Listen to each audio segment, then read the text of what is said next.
शादी के बाद अरीबा अपने नए घर आई। आंखें ख्वाबों से भरी हुई, दिल में उम्मीदें। उसकी सास शहनाज बेगम ने मुस्कुराहट तो दी, लेकिन उस मुस्कुराहट में प्यार कम, हुक्म ज्यादा था। सुबह पहले ही दिन शहनाज बेगम ने जोर से दरवाजा खटखटाया। 5 बज गए हैं, उठो, घर की बहू हो, कोई मेहमान नहीं। अरीबा ने थकी हुई आंखों से दुपट्टा ठीक किया और किचन की तरफ चल पड़ी। हर दिन उसे सुबह से रात तक काम करवाया जाता। जरा सी गलती पर चीखना, ताने देना और कभी कभी डांटों से मारना भी। हमारे घर की इज्जत का ख्याल नहीं, तुम्हारी माँ ने तमीज नहीं सिखाई?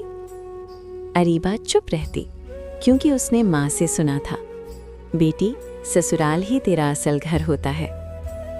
शहनाज अपनी बेटी हीरा को फूलों की तरह रखती थी, उसे कभी पानी तक लेने नहीं देती थी। कुछ साल बाद हीरा की शादी हो गई।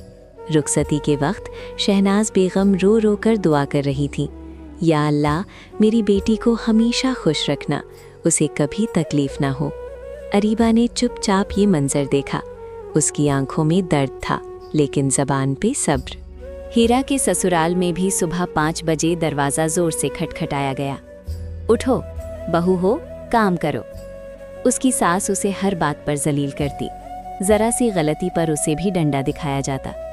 हीरा रोज अपनी माँ को फ़ोन करके रोती, अम्मी मुझे यहाँ बहुत दर्द मिल रहा है, मैं थक गई हूँ।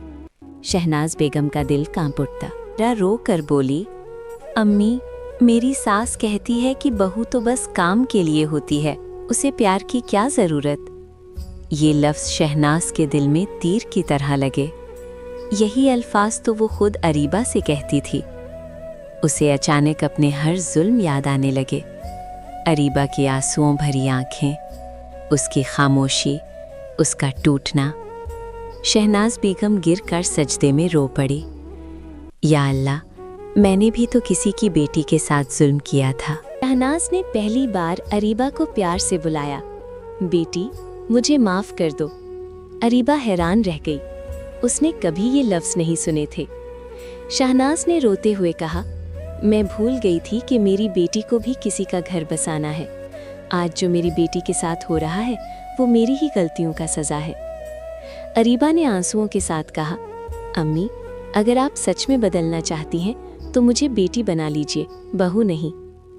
उस दिन से घर का माहौल बदल गया। खुदारा किसी की बेटी पे जुल्म करने से पहले ये ज़रूर सोचें, कल आपकी बेटी भी किसी की बहू बनेगी।